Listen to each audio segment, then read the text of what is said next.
कर्म फल जैसा करोगे वैसा भरोगे। एक संत अत्यंत सरल स्वभाव के थे। वे जब भिक्षा मांगते थे तो कहते थे, परमात्मा के नाम पर दे दो, जो जैसा करेगा वैसा ही भरेगा। उस नगर में एक उल्टा व्यभिचारिणी स्त्री रहती थी। जब वह स्त्री संत के वचन सुनती है कि जो जैसा करेगा वैसा भरेगा, तो वह सोचती है कि यह संत मुझे तो नहीं सुनाता है।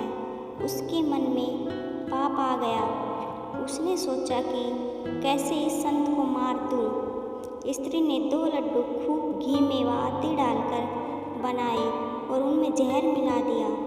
जब वह संत उस स्त्री के दरवाजे से गुजरा तो उसने कहा कि जो जैसा करेगा वैसा ही भरेगा।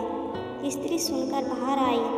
उसने संत से कहा कि यह 2 लड्डू तुम्हारे लिए ही बनाए हैं, बहुत अच्छे हैं, इन्हें अभी खा लेना।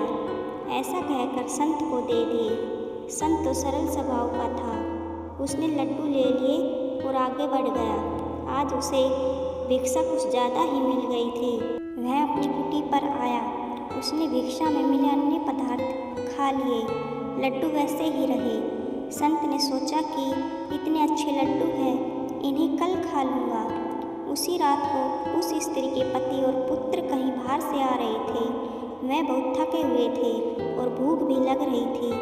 दोनों ने सोचा कि संत की कुटी पर कुछ विश्राम कर लेते हैं। जब वह संत के पास पहुँचे तो संत ने उन्हें बैठाया।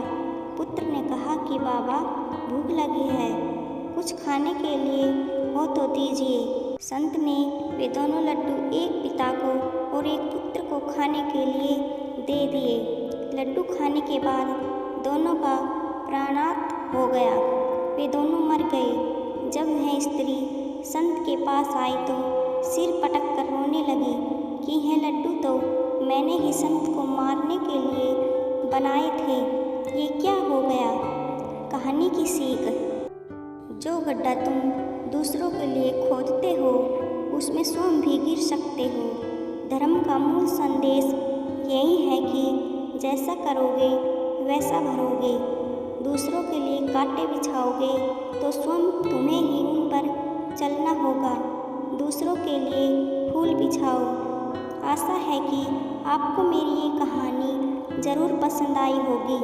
शेयर कीजिए, लाइक कीजिए, सब्सक्राइब कीजिए। धन्यवाद।